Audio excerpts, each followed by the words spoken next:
Welcome to BRK news. ప్రస్తుతం మనతో పాటు ఉన్నారు 109 ఇయర్స్ సంత్ సదానంద గురూజీ గారు. వారితో స్పెషల్ చిట్ చాట్.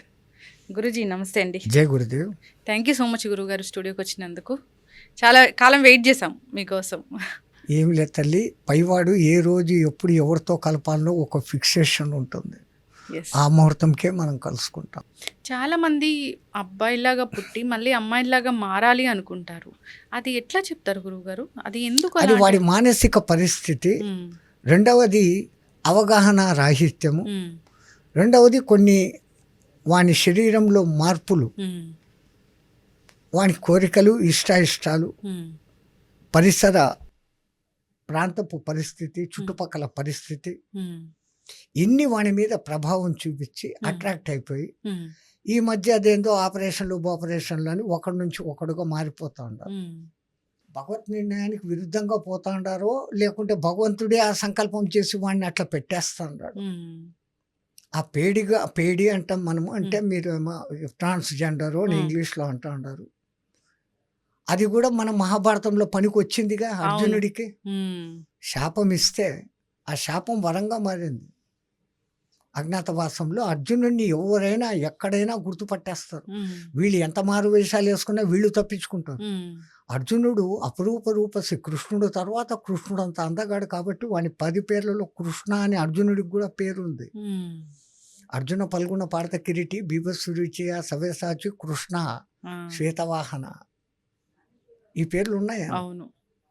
ఆయనను కప్పిపుచ్చాలంటే వాళ్ళు ఎంత ప్రీవియస్గానే ప్లాన్ చేసి ఒక శాపం ఇచ్చినట్లు ఇచ్చి ఆ శాపాన్ని ఇప్పుడు వాడుకో 1 సంవత్సరం అని చెప్పి పెట్టబట్టి ఆ పేడితనం వచ్చింది. ఓకే. అయితే ఇప్పుడు మనం చాలా చూస్తూ ఉన్నాము.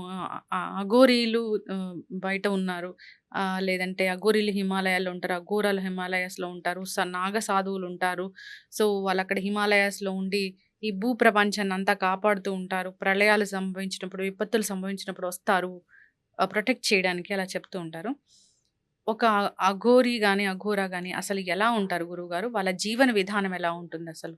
ఈ సినిమాలు ఇప్పుడు వస్తున్న ట్రెండ్లలో అఘోరి అన్న పదానికి అర్థాన్నే సర్వభ్రష్టం చేస్తాను. అఘోరీలు నాగసాధువులు లోక కళ్యాణం కోసం మేమేమో చేస్తామని అనుకునే వాళ్ళు కాదు. వాళ్ళకు అధర్మం జరుగుతుంది అంటే ఎదురుపడి యుద్ధం చేసి సంపనన్నా సత్తారు. సత్యదానికి సిద్ధం, సంపేదానికి సిద్ధమైనటువంటి శివ గణస్వరూపులు. పూర్తి బ్రహ్మచర్యము, సత్పిండ దానము చేసుకొని కఠినాతి కఠినమైనటువంటి గురువు పెట్టిన నియమాలు అన్నీ చేసుకుంటూ మొదటి 12 ఏళ్ళు చేసుకొని మామూలు అఘోరి అనిపించుకొని ఆ తర్వాత 12, ఆ తర్వాత 12 కొన్ని రకాల సాధనలు చేసినప్పుడు శివాంశ సంభూతుడుగా మారిపోతారు. అది ఆ లైన్ నుంచి వాళ్ళు రారు. అందుకే మీరు కుంభమేళాకు వస్తారే తప్ప ఆ షాహీ స్నానం చేసేదానికి ఇంకా పరాయి చోట్ల ఎక్కడా కనపడరు. అతీత శక్తులు ఉంటాయి వాళ్ళకి. అతీత శక్తులు ఉంటాయా? అతీత శక్తులు ఉండేది ప్రదర్శన కోసం కాదమ్మా. ఏదో ఈ వశీకరణాలు లాంటి క్షుద్రానికి వాళ్ళు దిగరు. వాళ్ళ పేరే అఘోరి, ఘోరము లేని తత్వం వాళ్ళది. ఘోరం లేని తత్వం. పరమాత్ముడి పరమశివుడి 5 ముఖాలలో వామజాతం సజ్జోదేవం అనేసి ఎట్లయితే ముఖాలు ఉన్నాయో దాంట్లో అఘోర ముఖం ఒకటి. ఈశానపుర్ తత్పురుష అని 5 ముఖాలు ఆయనకు. 5 ముఖాల్లో అఘోర ముఖం ఒకటి. ఘోరము కానిది ఏదో అది అఘోరం. మరి ఈ అఘోరీలు మాంసాలు తింటారు, వాణి చేస్తారు, ఈణి చేస్తారు, తాగుతారు, తింటారు, ఇన్ని మాటలు అనేస్తాండం మనం. పూర్తి ఒక అవగాహన వాళ్ళ గురించి లేదు. నేరుగా వాళ్ళ దగ్గరకు పోయి మీరు ఎక్కువ నాళ్ళు వాళ్ళతో పాటు మీరు ఉండలేరు, తిరగలేరు. అసలు చూడగలుగుతామా వాళ్ళని? అసలు చూస్తామా వాళ్ళని మనం? ఆ కుంభమేళ అప్పుడు చూడొచ్చు. ఇప్పుడు సోకాల్డ్ మేమంతా అఘోరీలను చెప్పుకొని తిరుగుతున్న వాళ్ళు ఉన్నారు. విమర్శ కాదు, వాళ్ళు ఏం చేస్తున్నారో సాధనలు వాళ్ళ పద్ధతిలో వాళ్ళు ఉన్నారు. వాళ్ళు లోక ఉపకారం చేయాలని చూస్తున్నారు కానీ లోక అపకారం చేయడం లేదు. ఈ మధ్య ఒక మహానుభావుడు బయలుదేరాడు, శ్రీనివాస్ అన్న వ్యక్తి, తెలంగాణ వాడు. నేను పోయాను, అఘోరా దీక్షలు తీసుకున్నాను. అఘోరా దీక్షలు తీసుకున్నాడు మళ్ళీ వెనక్కు రావడం ఏంటి? ఆ వచ్చేది కూడా పుంరూపం నుంచి శ్రీ రూపానికి మారిపోవడం ఏంటి? ఆ మగ ఆడ కానీ ఆ గొంతేమో మగ గొంతు, హ్మ్. ఆకారమేమో ఆడ ఆకారం. హ్మ్. సరే ఇవన్నీ అనుకుంటామంటే ఇప్పుడు ఒక అమ్మాయిని ఎవరినో పెళ్లి చేసుకున్నాడు అని వినపడ్డాను ఈ మధ్య. హ్మ్. వీడే అటు ఇటు కానీ వ్యవహారం. హ్మ్. వీడు ఆడదాన్ని పెళ్లి చేసుకోవడం ఏంటి? హ్మ్. మళ్ళా ఎంత ధైర్యంగా అంటాడంటే, హ్మ్. నేను మళ్ళీ రీకనలైజేషన్ ఆపరేషన్ చేసుకొని హ్మ్. ఐ విల్ ఈవెన్ ప్రొడ్యూస్ కొడుకులను కంటాను అంటున్నాడు ఆడు. హ్మ్. హ్మ్. అంటే ఈ మీడియా వాళ్ళు ఏం చేస్తాండారు, విపరీతంగా వాడిని ట్రోల్ చేసి హ్మ్. ఏమీ లేని చెత్తని తీసుకొని వచ్చి ఈ పొద్దు ఇంత హైట్‌లో పెట్టినారు వాడిని. హ్మ్. యాక్చువల్ అతను హ్మ్. నార్కోటిక్ అడిక్ట్స్ వాడుతా ఉన్నాడు. హ్మ్. సారాయి బ్రాందీల కన్నా భయంకరమైనది అది. సారాయి మత్తు నుంచి డీ అడిక్టేషన్ సెంటర్‌కు తీసుకొని పోతే హ్మ్. బాగు చేయొచ్చు. హ్మ్. కానీ భయంకరమైన ఈ మత్తు మందులకు అలవాటు పడిన వాడిని మార్చలేం. హ్మ్. వాడు చెప్తాడు, వానికి ఏ బుద్ధి ఏ రోజు ఏ లక్షణంగా ఉంటుందో తెలీదు. బుద్ధి మహా తేజస్సుగా పనిచేస్తుంది. హ్మ్. ఎవరు ఏమడిగితే దానికి అన్నిటికీ సమాధానాలు చెప్తున్నాడు. లా పాయింట్లు చెప్తున్నాడు. హ్మ్. నేను అవి చూడడం లేదు ఎక్కువ. హ్మ్. 1, 2 చూసినాక ఛీ అనిపించింది. హ్మ్. లేదా దీని వెనకల చాలా పెద్ద కాన్స్పిరసీ ఎవడో వీని వెనకల ఉండి హ్మ్. ఈ అఘోరీ తత్వం, హిందూ తత్వం అంటే భ్రష్టు పట్టించాలా అని ఎవడో కంకణం కట్టుకొని వీడిని పావుగా వాడుకుంటున్నాడు అనుకుంటాను నేను. హ్మ్. లేదంటే పెళ్లి ఒక అమ్మాయిని ట్రాప్ చేయడము, ఆ అమ్మాయి ఆ వేరే ఒకటి అనుకుంటే హ్మ్. ఇంకో అమ్మాయి ఎవరో బయటకు వచ్చింది ఇప్పుడు. హ్మ్. ఇంకో అమ్మాయి కంప్లైంట్ ఇచ్చింది, నాకు హ్మ్. పూజలని చేసి 10 లక్షలు తీసుకొని పోయినాడు అని. హ్మ్. అఘోరీకి లక్షలతో పని ఏమమ్మా? హ్మ్. నాకు తెలిసి మీరు గోరఖ్పూర్ ఎప్పుడైనా పోతే మీకు అదృష్టం బాగుండి ఎవడైనా అఘోరి కనపడితే హ్మ్. మీ దశ బాగుంటే ఆ అఘోరి నేరుగా వచ్చి కపాలం ఇట్ట పెడతాడు భిక్షపాత్ర. హ్మ్. మీరు పండ్లు, అన్నమో, బిస్కెట్లో వేస్తే హూ అని పడేస్తాడు. హ్మ్. డబ్బులు వేస్తే హ్మ్. డబ్బులు వేస్తే పడేస్తాడు. హ్మ్. మీరు ఆ టయానికి మీ అదృష్టం బాగుండి ఒక అరటిపండు, ఒక బిస్కెట్ ముక్కనో దాంట్లో వేస్తే హ్మ్. శంకర్ భలాకరేగా అంటాడు, వెళ్ళిపోతాడు. హ్మ్. వాళ్ళు ఆధునిక సమాజంలో వచ్చినాక కనీసం హ్మ్. ఈ సమాజ మర్యాద కాపాడేదానికి అడ్డంగా ఒక గోచన్న కట్టుకుంటారు. హ్మ్. ఈ మహానుభావుడు కొన్నాళ్ళు హల్చల్ చేసేసినాడు. హ్మ్. ఓ ఇంక మీకు పండగే మీ ఛానల్ వాళ్ళకు. హ్మ్. నేను ఈ మాట డైరెక్ట్‌గా మీరు ఇదంతా రికార్డ్ అట్లే యాజ్ ఇట్ ఈస్‌గా పెట్టగలగాల. తప్పకుండా. మీరు ఛానల్స్ వాళ్ళే వాడిని హైప్ చేస్తున్నారు. హ్మ్. వాడు రెచ్చిపోతా ఉన్నాడు. కొంతమంది మా స్వాములు వాళ్ళు కూడా. హ్మ్. ఆళ్ళ పోరాటం ఏంటి, వీడు ధర్మాన్ని భ్రష్టు పట్టిస్తున్నాడు అని చెప్పేసి హ్మ్. ఆ శివ అంటుంటారు ఒక సాధు మహానుభావుడు. హ్మ్. ఆయన గట్టిగా పట్టుపట్టాడు మహానుభావుడు. హ్మ్. ఆయనకు నిజంగా ఇది అవసరం లేదు. మాకు ఈ చెత్తలోకి దిగాల్సిన అవసరం లేదు. హ్మ్. కానీ ఇంత ధర్మభ్రష్టం చేస్తానాడే అని ఆ మహానుభావుడు పడతా ఉన్నాడు. అవును. కొంతమంది మేము అఘోరీలమని చెప్పుకుంటున్న వాళ్ళు ఉంటున్నారు. హ్మ్. రాజేష్‌జీ మాస్టర్ అకోడి అని హ్మ్. తణుకులో ఒకాయన ఉంటారు. హ్మ్. ఈ హైదరాబాద్‌లోనే ఎక్కడో ఒక గడ్డం ఆయన ఒకాయన ఉంటాడు. హ్మ్. అఘోరి అని అంటాడు. హ్మ్. ఆయన డైరెక్ట్‌గా చెప్తాడు, మేము హ్మ్. తాగుతాము, మేము తింటాము. ఉన్న మాట డైరెక్ట్‌గా చెప్తాడు. హ్మ్. ఈడు శవాల్ని తింటానంటాడు. అఘోర సాంప్రదాయంలో హ్మ్. ఒకానొక శుభముహూర్తం అప్పుడు గురువు హ్మ్. దాంట్లో నుంచి పట్కారాతో ఒక చిన్న పీస్ తీస్తాడు, హ్మ్. కాల్చిన ముక్క. హ్మ్. అది అతన్ని టెస్ట్ చేస్తది. కళ్ళెదురుగా శవం కాలుతాంది. దాంట్లో నుంచి ఒక ముక్క తీసి తినరా అంటే ఎంత దమ్ముండాలి? హ్మ్. గురువు మీద ఎంత పరిపూర్ణ విశ్వాసం ఉండాలి? హ్మ్. గురువు ఇచ్చింది ప్రసాదం, అది విషమా అనేది చూడకుండా తీసుకోగలిగిన దమ్ముంటే వాడు ఉత్తమ శిష్యుడు అని. హ్మ్. అప్పుడు వాడిని శిష్యునిగా స్వీకరిస్తారు. హ్మ్. అది వాళ్ళ పద్ధతుల్లో ఒక పద్ధతి. హ్మ్. నాకు సంపూర్ణంగా తెలీదు. నేను చూసింది కాదు. నేను వినింది. హ్మ్. మా గురువు నాకు చెప్పింది. హ్మ్. అఘోరీల గురించి డీప్‌గా ఎవడికి సంపూర్ణంగా తెలీదమ్మా. హ్మ్. నేను అఘోరి అని చెప్పుకొని తిరుగుతున్నాడు ఆ మహానుభావుడు. హ్మ్. అఘోరీ సాంప్రదాయాన్ని సర్వభ్రష్టం చేస్తా ఉన్నాడు. హ్మ్. మరి ఏం చేయాలి? మళ్ళీ ఏమన్నా అంటే గనక నేను ఆత్మార్పణ. దేనికోసం చేస్తాండవు నువ్వు అర్పణ? దేశం కోసం చేస్తాండవు ఒక సైనికుడిలాగా? హ్మ్. దేశం కోసం ఒక సైనికుడిలాగా ఏమన్నా చేస్తాండవా నువ్వు? హ్మ్. ఆ ఆడపిల్ల కోసం నన్ను ఇది చేసేస్తాండా, నేను సస్తా. హ్మ్. నేను పెట్రోల్ పోసుకున్నావు కాల్చుకో. హ్మ్. ఎవడిని భయపెడిస్తాండవు? అవును. ఇప్పుడు ఈ పెళ్లి అనేదే చాలా పెద్ద కాంట్రోవర్సీ అయిపోయింది. వాళ్ళ జీవన విధానం ఒకలా ఉంది. అందరిని ఇబ్బంది అసలు ఇక్కడ పెడుతున్నారు అంటే కాంట్రవర్సరీ వాళ్ళ తల్లిదండ్రుల దిక్కు కూడా ఉంది. హ్మ్. పిల్లను పెళ్లి చేసుకుంటాన్నాడు ఒకడు ఆడమ్మగా కానివాడు అంటే ఎట్లా మీరు వాళ్ళ పోలీస్ కంప్లైంట్ ఇవ్వచ్చు కదా. అవును. వాళ్ళ దిక్కు ఏదో లోపం ఉంది. హ్మ్. ఒకటి ఇక్కడ డబ్బు ఆడినా ఆడిస్తా ఉండాలా. హ్మ్. ఎవడో వెనక ఉండి మీరు గమ్మని ఉండండి, ఇది ఇట్లా జరుగుతుంది అట్లే జరుగుతుంది భయపెట్టో వాళ్ళకు లంచాలు ఇచ్చో డబ్బులు ఇచ్చో హ్మ్. వాళ్ళని అట్లా నోరు మూసివి హ్మ్. దీన్ని హైక్ చేస్తా ఉండాలి. హ్మ్. దీనికి ఫుల్ స్టాప్ ఆ పిల్ల ఎందుకంటే విచక్షణ ఎందుకు లేకపోయింది? అంత చదువుకున్న పిల్ల. ఆ! ఆ పిల్లకి వేసాడు ఒక మాత్ర. హ్మ్. ఏ బోడి వశీకరణము యంత్రము మంత్రము కాదు. మాట్లాడితే అంటాడు హ్మ్. నేను సర్వనాశనం చేసేస్తా. హ్మ్.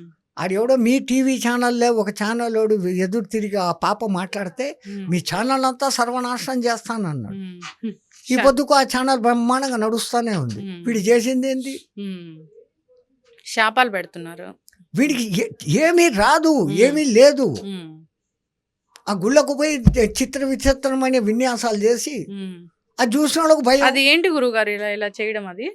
అవి ముద్రలు ఉన్నాయి తల్లి, ఆ! శక్తివంతమైన ముద్రలు. హ్మ్. ఏ దేవునికి ఏ ముద్ర పెట్టి చూపించాలా అలాంటివి ఉంటాయి. హ్మ్. మా సాధు సమాజంలో కూడా హ్మ్. వైష్ణవాలయాలకు పోయినామంటే శంఖ ముద్ర పెడతాం, హ్మ్. శివాలయకు పోయినామంటే లింగ ముద్ర పెడతాం, హ్మ్. అమ్మవారి దగ్గరికి పోయినామంటే యోని ముద్ర పెడతాం. హ్మ్. అవి మాకు సాత్విక విధానాలు మాకున్నట్లే అఘోరులకు హ్మ్. కొన్ని రకాల ముద్రలు ఉంటాయి. హ్మ్. వాళ్ళ ఆ ముద్రలు మనుషుల ఎదురుగా ఎప్పుడూ ప్రదర్శించరు. హ్మ్. మన హీరో గారు మాత్రం ఎక్కడ పడితే అక్కడ డింగ్ డాంగ్ అంటాడు, భరతనాట్యాలు చేస్తాడు. ఇప్పుడసలు దీనికి ఎండ్ ఫుల్ స్టాపు అంటే ఎట్లా? ఇప్పుడు ఈరోజు శ్రీవర్షిణి అయింది. రేపు ఇంకొకరు గావచ్చు, ఇంకొకరు గావచ్చు. దీన్ని పాపము ఎట్లా కట్టడి చేయాలి? పండేదానికి ఏ రోజో ఒక దినం ఉంటుంది. హ్మ్. చెట్టులో పండు ముందు కాయగా పిందెగా ఉంటుంది. హ్మ్. అది ఏదో దిగిన పండు అవుతుంది, రాలి కింద పడుతుంది. హ్మ్. పాపం పక్వం అవుతుంది. హ్మ్. ఇప్పుడిప్పుడు బయటకు వస్తున్నాయి హ్మ్. ఒకటొకటి. హ్మ్. ఒక అమ్మాయి కంప్లైంట్ చేసింది నన్ను పెళ్లి చేసుకున్నాడని. హ్మ్. ఇంకో అమ్మాయి కంప్లైంట్ చేసింది నన్ను పూజలు అని చెప్పి 10 లక్షల రూపాయలు డబ్బులు ముంచాడు అని. హ్మ్. ఇట్లా ఎంతమంది దగ్గర ఎన్ని లక్షలు ముంచాడో. హ్మ్. మరి ఆ కారులో దిక్కు తెలియకుండా అక్కడికి ఇక్కడికి బుర్రమని తిరిగేస్తున్నాడు. హ్మ్. ఎంత పెట్రోలు, ఎవడు ఈ డబ్బులు ఇస్తున్నాడు? హ్మ్. అంటే ఈ మాయలు, మంత్రాలు ఒక్కసారి పోలీసు ఆ హ్మ్. కార్నంతా చెక్ చేస్తే హ్మ్. ఎక్కడెక్కడ ఏం మందులు ఉన్నాయో బయటపడతాయి. హ్మ్. నా వరకు నా అభిప్రాయం ఇది. హ్మ్.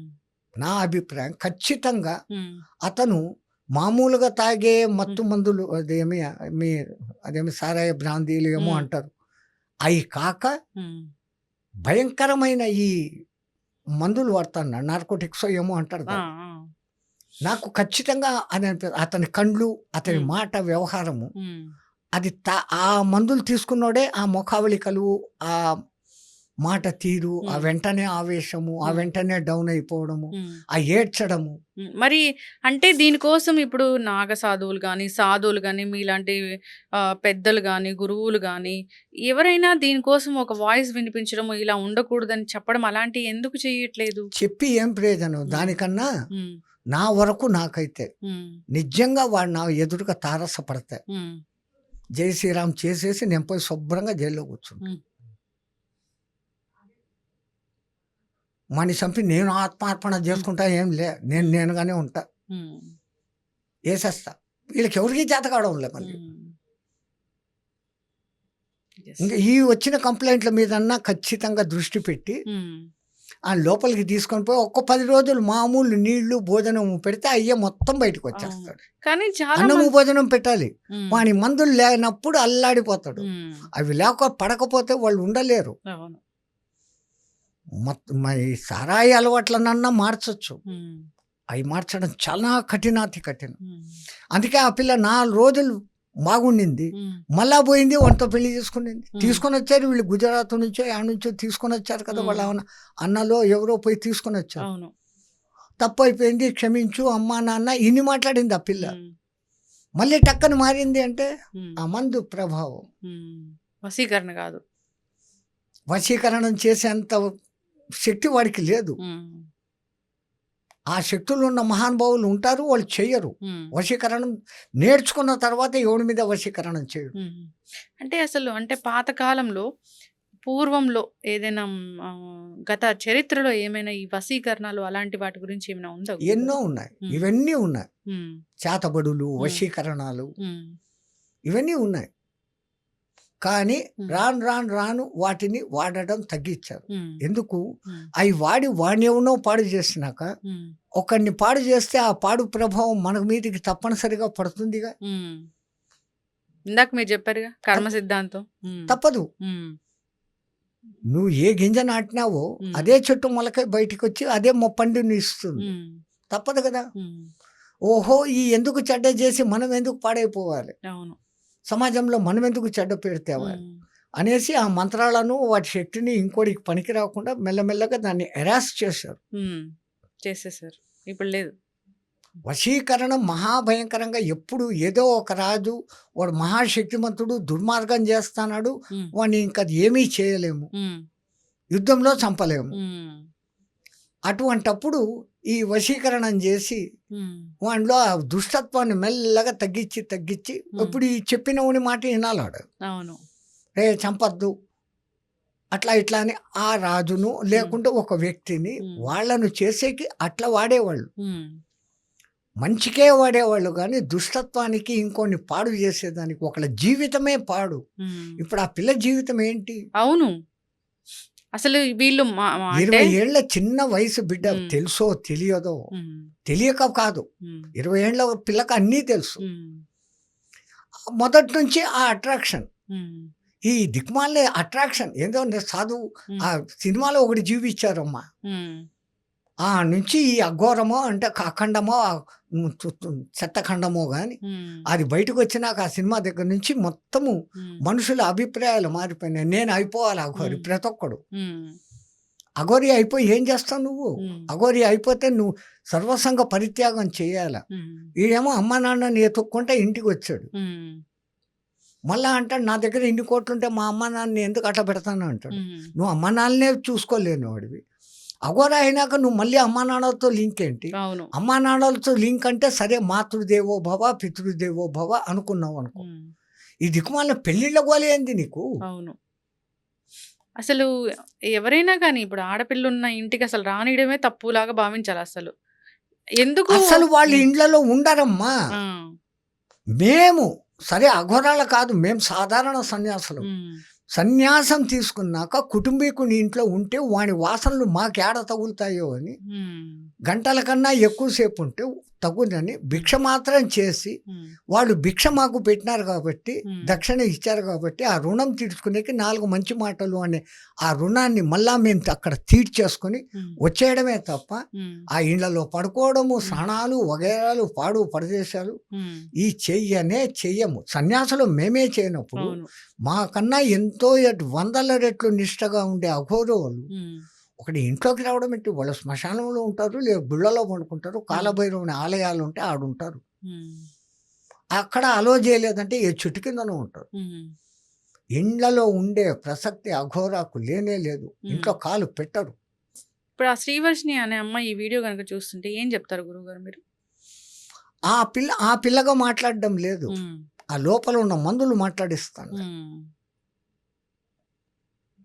ఎవరైనా చర్య తీసుకొని హ్మ్. ఆ మెడికల్ టెస్ట్, బ్లడ్ టెస్ట్‌లు చేస్తే ఏ మందులు వాడుతున్నారో తెలిసిపోతుంది. అవును. ఈయన్ని కొంచెం పీకితే హ్మ్. ఎక్కడి నుంచి తెస్తాన్నాడు, ఏం చేస్తాన్నాడు అనేది తెలిసిపోతుంది. హ్మ్. అంతే. అయినా హ్మ్. ఆ బురద మాటలు నా చేత మాట్లాడిస్తడం నాకు ఇంతకన్నా ఇష్టం లేదసల. హ్మ్. కానీ నాలో గూడా మన సనాతన ధర్మం ఇంత అవును. భ్రష్టు పడిపోతాందే హ్మ్. అన్న బాధతో హ్మ్. ఈ మాత్రమన్నా చెప్తాను. హ్మ్. మీ తెలుగులో అదేమో అంటారు అడుసు తొక్క అనేలా కాలు కడగనేల. మళ్ళీ ఆ! తెలిసి అది బురద అని తెలిసి దాని గురించి మాట్లాడడం. హ్మ్. రేపొద్దున ఇంకోడొచ్చి ఇంకోడు వాడు నన్ను అని, హ్మ్. నేను మళ్ళీ ఇంకోటని ఏందిది? అవును. కానీ దీనికి ఏదో ఒకటి ఒక మాటన్నా ఏదైనా ఒక ఫుల్ స్టాప్ పెట్టడానికి కావాలి గదా! అసలు. ఇంకా దీని గురించి బాగా థరోగా ఎవరో ఒకళ్ళు చెక్ చేసి ఇతని ఎనకల ఎవరు ఉన్నారు? హ్మ్. నాకైతే నా వ్యక్తిగత అభిప్రాయం ఇది. హ్మ్. సనాతన ధర్మాన్ని సర్వభ్రష్టం చేసేదానికి ఎవడో కంకణం పట్టుకొని ఈయన్ని పావుగా వాడుకుంటున్నాడా? హ్మ్. లేదా ఇతని మందుల ప్రభావానికి లోనైపోయి హ్మ్. ఈ కొనాలంటే చాలా ఖరీదవి. అవును. ఏంటి ఈ బ్రాందీ విస్కీలు అంటే ఏదో వందల్లో, అది వేలల్లో లక్షల్లో ఉంటాయి. ఇంకా మరి ఈ మోసాలు పూజలు అని చెప్పి చేయడాలు, అసలు పూజలు చేసే వాళ్ళ మీద కూడా నమ్మకం పోయేటట్లు చేస్తా ఉంటారు. అవును. కొంతమంది అఘోర మహాత్ములు ఉన్నారు. వాళ్ళు ఏదో గుట్టు చెప్పుడు కాకుండా కొన్ని ఆ క్షుద్రాలను పోగొట్టేకి వాళ్లకు తెలిసిన పూజలు అవి ఇళ్లలో చేయరు, వాళ్ళు శ్మశానంలో చేస్తారు. ఇంట్లో చేస్తే ఇల్లు చుట్టుపక్కల ఆ వైబ్రేషన్స్ పోయి ఎవరు దెబ్బతింటారు అని వాళ్ళు కేవలం శ్మశానాల్లో చేస్తారు, అది ఇతరుల మంచి కోసమని. ఇది ఏమి చేస్తున్నట్లో నాకేం అర్థం కాలేదు. ఖచ్చితంగా దీనికి ఏదో ఒకటి ఫుల్ స్టాప్ అనేది అవుతుంది అతి దగ్గర కాలంలో. ఒక స్వామి ఉన్నారు, ఆయన అన్నాడు ఇంకొక 6 నెలలు 2 ఏళ్ల లోపల అతని పని అయిపోతుంది అని చెప్పేస్తాడు, బయటపడిపోతాడు, అన్నీ తెలిసి నిజాలు బయటకు వస్తాయని చెప్పాడు. ఆయన చాలా పక్కా. ఎవరు అంటే చిన్న తిరుపతి స్వామి దగ్గర ఆయన్ని ఎత్తుకొని తిప్పారు, మీకు తెలిసే ఉంటుంది. ఆయన అమ్మవారి నిష్ఠ ఎంత అద్భుతంగా ఎంత బాగా చెప్తాడు. అంతటి మనిషి చేత కూడా మీరు పలికిచ్చారు ఈ అఘోరి అఘోరి అని. ఏ ఛానల్ చూసినా అదే